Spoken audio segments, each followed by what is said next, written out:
All right, the NFL lineman responsible for protecting Tom Brady in the 2020 season says he doesn't feel safe playing football right now. Tampa Bay Buccaneers left tackle Donovan Smith posting, "How could a sport that requires physical contact on every snap practice safe social distancing? There are too many hows that have yet to be answered to ease player concerns and ensure the safety of not only myself but also my family. I'm not a lab rat or a guinea pig to test theories on. I'm a man, a son, a brother, soon to be a father, and I deserve to be safe at work." Here to weigh in, former NFL player Jack Brewer. Jack, welcome to the show as always. So what do you make of Donovan's comments? I mean, it makes a lot of sense. Think about it. You have a league that will cut you at any time. They will send you home. None of those players have guaranteed contracts.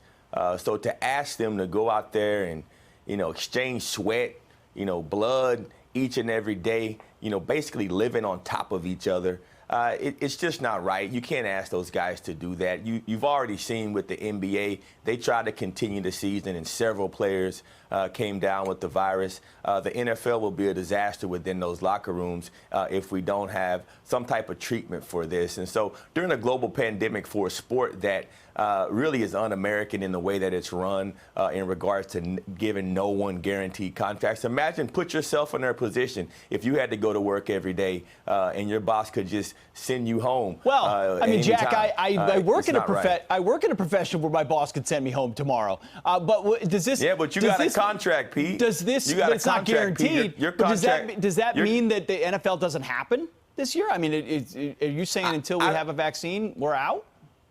No, I think they need to guarantee these guys contracts before they ask them. If Fox sends you home for no reason, they got to at least pay you out, Pete. They can't do that. The NFL is.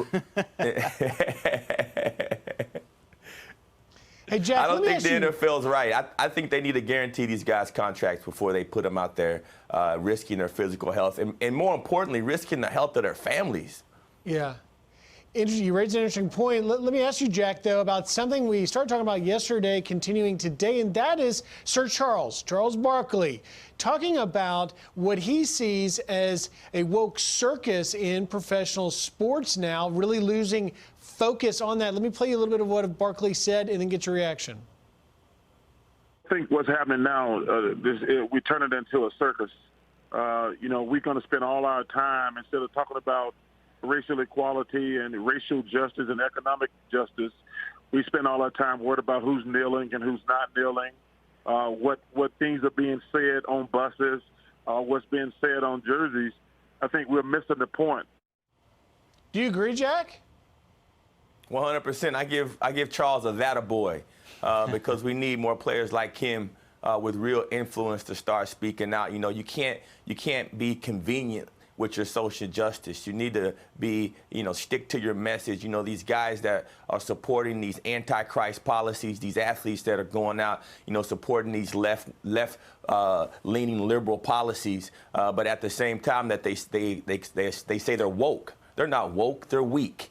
And so if you're going to really be about what's best for African Americans, for the oppressed, then you're going to stand for Christ. You're going to stand for godly policies. You're not going to stand for, mass abortions. You're not going to stand for, being for sexual policies that go against what the Bible says. I mean, it's time for us to really put our money where our mouth is and stand for real principles in this country. I was so proud of Tony Dungy, who's taken a stand. He's been an example of someone in sports who's really standing for Christ, and I just wanted to give him his credit today. Jack, I'll have to ask you about the NBA. We'll shift to another sport here. The NBA gave an option to players, and Charles sort of referred to this, to put their own name on the back of their jersey or a NBA-approved social justice message. Now, LeBron says he's actually going to put his own last. He supports the movement, but it's going to say James on the back. It's not clear whether he was frustrated that they wouldn't translate into Mandarin. I don't know. But what do you make of the fact that LeBron James is, going with James? Hey, Pete, maybe God's answering our prayers and working through them, man. This is a lot of progress. I really hope that LeBron is starting to understand that his words are so powerful, and he's talking to the most vulnerable. And so, to go out and have these messages that you pick when it benefits you, and then you have the entire hypocritical response when it's dealing with China or other countries. It's just not right, and I hope LeBron has woken up to that and actually become woke and stop being weak. That would be a great thing for our kids, for our underserved kids. There's so many kids across this country that look up to every word he says, and they idolize this man. And so he does have a responsibility to take, godly stances and give these kids the principles they need to be successful in life. Jack Brewer, good stuff. Thank you Thanks so much always. for being here, Jack. God bless you. Appreciate it.